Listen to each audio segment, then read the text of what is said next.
Halo semuanya, Assalamualaikum warahmatullahi wabarakatuh. Kami dari kelompok 7 yang beranggotakan Kirana Maharani dengan NIM 1905510088, Meida Rahmawati dengan NIM 1905510089, Rismawati Rahmaputri dengan NIM 1905510103, Hera Citra Delinda dengan NIM 1905510108. Kami di sini akan menjelaskan tentang manajemen risiko likuiditas. Di sini saya akan menjelaskan tentang pengertian risiko likuiditas. Nah, apa sih risiko likuiditas itu? Risiko likuiditas adalah ketidakmampuan perusahaan dalam memenuhi kewajiban jangka pendeknya, sehingga berdampak pada terganggunya aktivitas perusahaan, seperti pada keuangan ataupun keberadaan perusahaan. Manajemen risiko likuiditas meliputi proses dan strategi yang digunakan bank untuk yang pertama, yaitu menilai kemampuannya untuk memenuhi arus kas dan kebutuhan agunan dalam kondisi normal dan tertekan tanpa berdampak negatif pada operasi sehari-hari atau kondisi keuangan secara keseluruhan.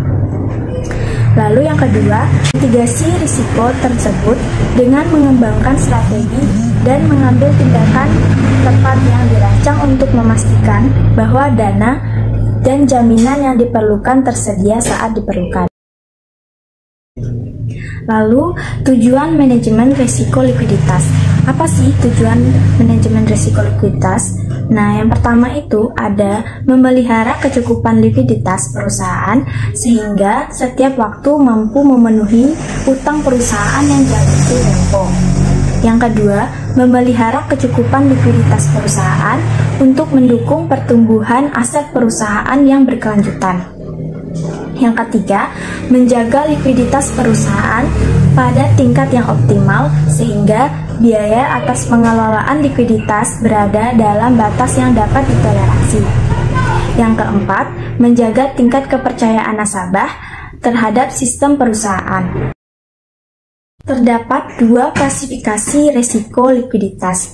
Yang pertama ada likuiditas endogen. Nah, apa sih likuiditas endogen itu? Likuiditas endogen adalah likuiditas yang melekat pada setiap jenis aset perusahaan itu sendiri. Aset perusahaan memiliki dua bentuk likuiditas endogen. Yang pertama yaitu likuiditas yang berkaitan dengan kemampuan perusahaan untuk menjual aset itu sendiri di pasar yang liquid secara cepat. Yang kedua, likuiditas yang berkaitan dengan karakteristik likuiditas setiap aset tersebut. Contohnya, aset perusahaan berupa instrumen pasar uang umumnya itu memiliki karakteristik likuiditas yang lebih tinggi dari pasar modal. Nah, yang kedua ada likuiditas eksogen. Apa sih likuiditas eksogen itu? Jadi, likuiditas eksogen adalah likuiditas yang ditimbulkan oleh struktur kewajiban perusahaan.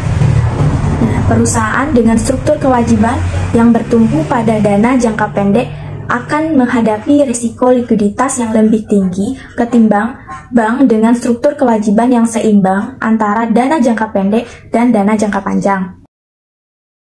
Saya akan menjelaskan materi mengenai alat pengukuran risiko likuiditas. Alat pengukuran yang pertama ada rasio likuiditas, yang kedua ada profil maturitas, yang ketiga ada proyeksi arus kas, dan yang terakhir ada stress testing. Apa itu resiko likuiditas?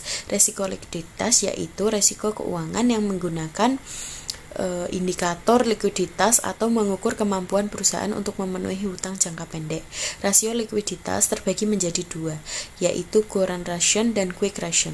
Current ratio didapatkan dengan membagi aset lancar dibagi dengan hutang lancar. Kemudian quick ratio didapatkan dengan membagi aset lancar setelah dikurangi persediaan dengan hutang lancar. Rasio likuiditas dapat mengukur seberapa likuidnya suatu perusahaan. Kemudian ada profil maturitas. Profil maturitas yaitu pemetaan posisi aset, hutang, dan rekening administrasi ke dalam skala waktu tertentu berdasarkan pada sisa jangka waktu sampai dengan jatuh tempo.